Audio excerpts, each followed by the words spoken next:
That's not true. Nowadays, look at the modern technology that are coming now and available in the market. The latest softwares, computers, hindi nito, it's common, it's commercial. Taon-taon, dumadaming nabibiktima ng mga credit card fraud. Itis ang estilo at motibo ng sindikatong nasa likod ng credit card. Simutin, ulimasin ng credit limit ng credit card ng lingid sa kalaman na nagmamayari nito. Modus na pasok rin sa krimen tinatawag na identity theft. Ang nag-operate na sindikato ko tawagin para hindi nag-specialize sa pagkanaman ng credit card. And dito talaga mayroong identity theft na nangyayari. So one way of getting your identification is using this false document, false calls. So yan ang nakuha sa kanya. Nung nakuha yung kanyang original BDL card plus yung ID niya, lumalabas sa investigasyon ng mga lagad ng batas. Sa mga ganitong kaso ng credit card scam, posibleng may elemento na inside job. May possibility na mayroong inside job din, ano? We do not discount the possibility talaga mayroong inside job yan dahil the document presented, the nature of the calls that was made came from the said bank hotline number. So on the law enforcement side, we will also think na that line was illegally tapped. That will make you believe na pag tinawagan mo, talagang yun nga yung bangko na yun. So nabuo na yung tiwala mo doon sa taong pupunta at sa taong pinagbigyan mo ng card mo. Dahil madali magtiwala mga bank depositors sa empleyado ng kanilang bangko, itong ginagamit na patibong ng sindikato ng credit card scam. Ganito ang sinapit ng biktimang si Alexander, isang taonang credit card holder sa kanyang pinagkatiwalaang bangko. Sometime April, may tumawag sa akin, in-increase na daw yung aking credit limit. Bayot! Sabi pa nga sa akin, magpapadala tayo ng tao dyan, napipick up ng credit card mo. O sir, ganito gawin mo lang, ilagay mo lang sa isang sobre, ipagkasara-sara mo lang para, alam mo naman, delikado yan, ganun pa pagkakasabi niya. So siyempre, lahat naman ng sinabi niya, ginawa ko naman.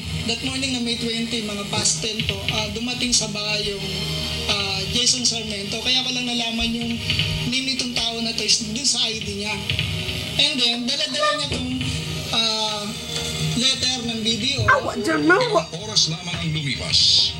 Isang hindi inaasahang tawag ang kanyang natanggap. May tumawag sa akin, 7026,000, yung number na nakaregistered sa cellphone ko, na taga-BDO. Ang pagkakatawag nito sa akin is, sir, bine-verify ko po yung transaction nyo dito sa Pure Gold. Sabi gano'n, 45,500. So that time talaga nakapagmura nga ako eh. Pero sabi ko nga sa kanya, paano mangyayari? Sino gumamit? Tapos sabi gano'n, sir, bakit po ba wala ba sa inyo yung credit card niyo? Sabi gano'n, pinali ko sa palagay mo ko na mag-react ako ng ganito. Sabi niya gano'n ako, sir, nabiktima po tayo ng sindikato ng credit card. Nang mga oras na iyon, tinawagan agad ni Alex ang Pure Gold upang ipahold ang individual na gumamit sa kanyang credit card. Tinanong ko sa customer service kung nandoon pa yung tao at nagpakilala ko na ako yung owner ng credit card ng BDO kasi tumawag sa akin ng BDO. Kino-confirm yung aking transaction dyan sa inyo. Hindi ako yan. Sabi ko, nandiyan pa ba yung tao? Pagbalik niya sa akin, sir, naririto pa po yung tao. Naka-hold. Yun ang sabi sa akin. Mas pagdating ko doon, wala na yung tao, nirelease nila. Actually, itong mga card user na itong barang wala ito kusa. Unless magkaroon ng promotion yan, hahawakan ng security guard yan. Hindi pa lalabas ang establishment yan. So sometimes, hindi sila sure doon sa tao. What if talaga yun nga yung tao, tapos pinaghihila mo, natahiya. Madidimanda pa sila. Sometimes these people are clad in a nice suit. Naka-Amerikana pa yan, bumibili. Nakabarong. Istisa, may itsura. Hindi naman mo kung magnanakaw. Matino kahuso, kasuotan. Ipinakita rin ni Alex Sabitag ang kopya ng mga ID na ibinigay sa Pure Gold ng individual na may hawak sa kanyang credit card. Nung pinakita sa akin itong Si John tinatok si Arte. ID na ginamit, talaga napikon ako dahil piniki yung ID ko. So ito po yung peking ID na ginamit na nag-purchase. Hindi po ako yung naririto sa picture. Yung po nag-purchase.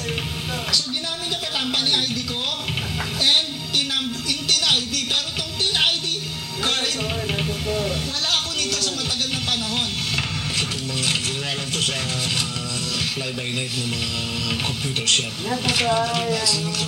Yung babae, with the use of the present technology and computers.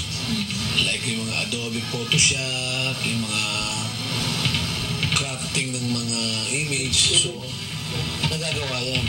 Sinubukan ng bitag na samahan si Alex upang alamin kung may ginagawang aksyon ng investigasyon man lang ang pamunuan ng Pure Gold Cubao sa kanyang reklamo. Subalit, imbes na harapin at kausapin, pinagtabuyan ng nagrereklamong si Alex.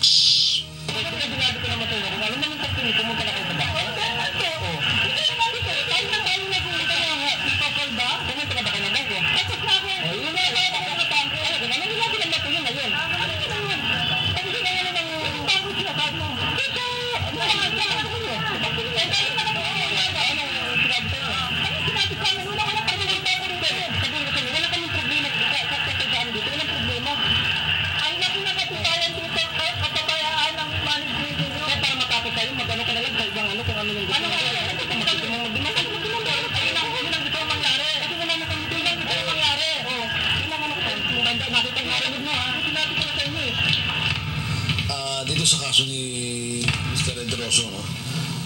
Talagang nabiktima siya ng isang malaking sindikato. Kasi nabanggit mo sa akin yung the way paano nakuha yung card.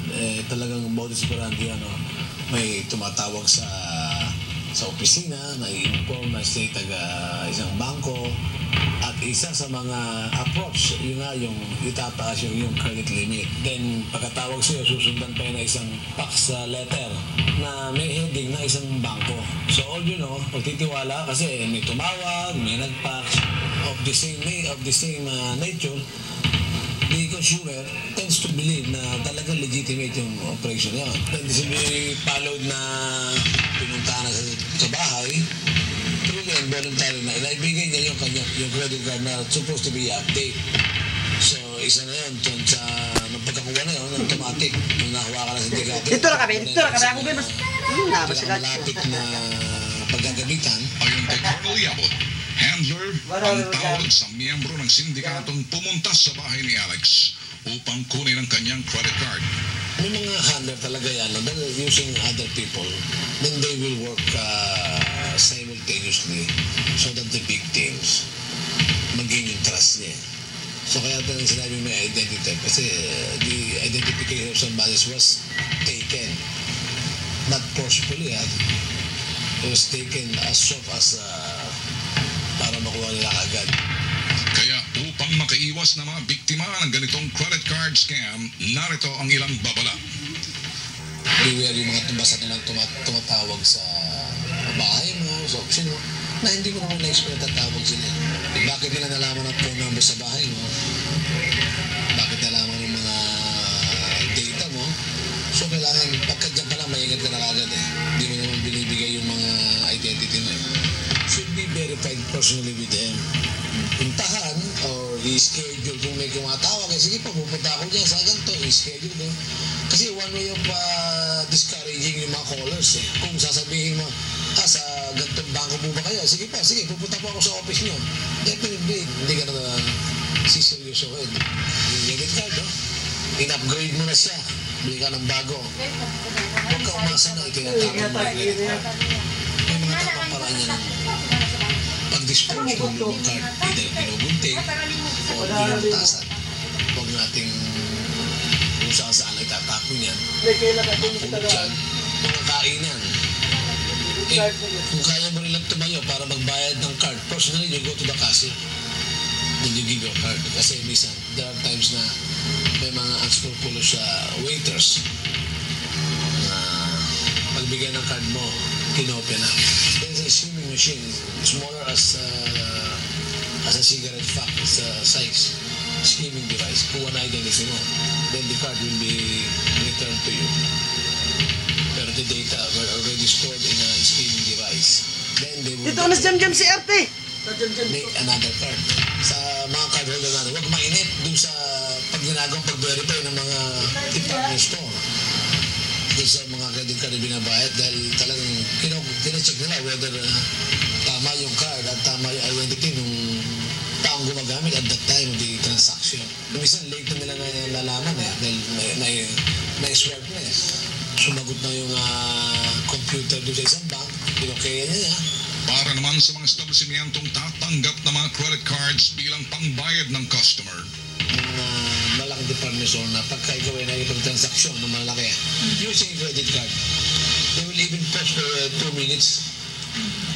They will call the owner or relative to that card kung merong transaction, kung valid to, o Mr. De La Cruz, kayo po ba to? May ginagamit yung ba ang card nyo ngayon? Nasaan po kayo? Dapat ma-orient din yung mga security guards at saka yung kahira. Kasi sometimes, hindi nila napiprevent. Hindi, parang nandun yun. Nauna ko na CCTV ng isang department store. Nakunan yun. So, the best thing is to